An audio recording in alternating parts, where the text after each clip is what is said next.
Lockdown Crunchers. Today, the hot topic is how low can Prince Harry go?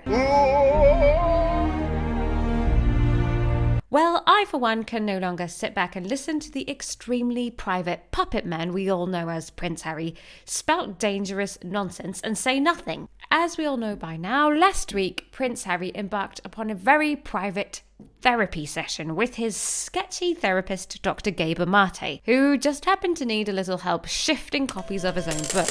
Harry delved deep into his most personal insecurities with Mate, and thousands of poor suckers who were willing to pay to watch him whine a little more. Yes, but what went wrong? Well, looks like the anti-drug brigade is at it again. I get angry just thinking about it makes me mad.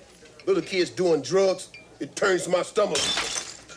And giving Prince Harry a hard time for talking about his drug use. What a bunch of buzzkills. In the recent chat with the doctor, the Duke spilled the beans about how smoking weed helped him cope with his mental struggles in his teens.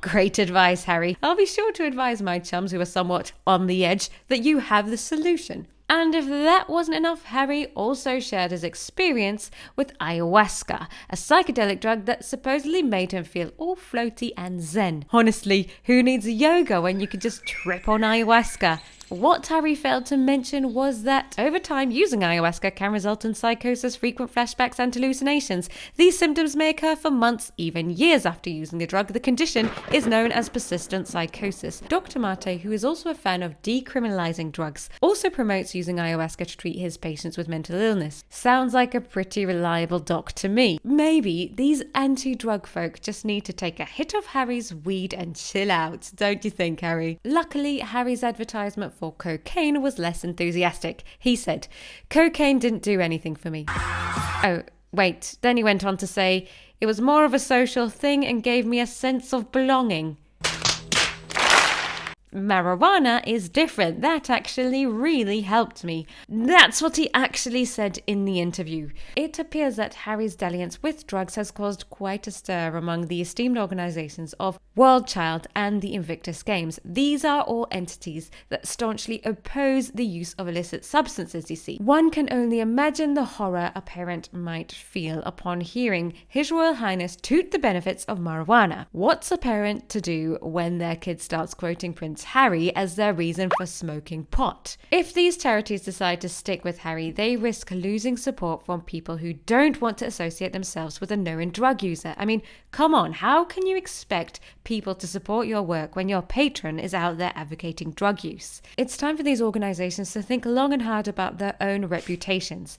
Is it worth clinging to a toxic royal connection, or should they cut ties and find a more wholesome patron? Harry has been slated multiple times in the press for his drug positivity comments, with one commentator stating that he is hugely irresponsible and has no understanding of the serious damage these substances can wreak on the users. Fiona Margot Mebs, who founded a drug education charity in memory of her son Daniel after his tragic death at 16 from a drug overdose, has expressed her concern over Prince Harry's recent comments about drug use. She states, "Our work is with under 18s, and our concern is that this can send a message that's going to make young people think that drugs are going to help them with stuff." Clearly, this is somewhat perpetuating the problem they have been battling with their charity for years. She went on to say, "It is a time when a lot of them are struggling with mental health. Numbers have recently increased, and access to support services is a real struggle as services are incredibly stretched.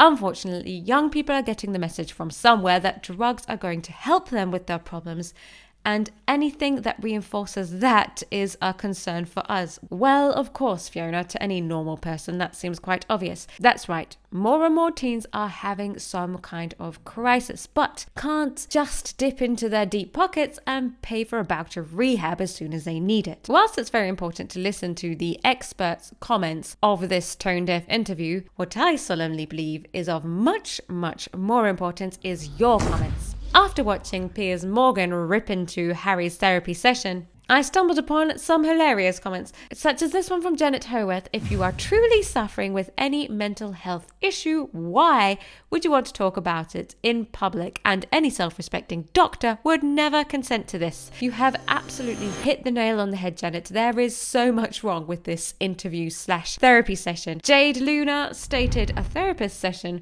for the world to see is as private as appearing on Naked Attraction. Does he know what the word privacy means? He was very well educated, but maybe if he'd spent more time in class and less time smoking marijuana, he would have a better grasp of the word. And the Pommy Geezer stated, I feel really sorry for Harry and Meghan and all they've been through.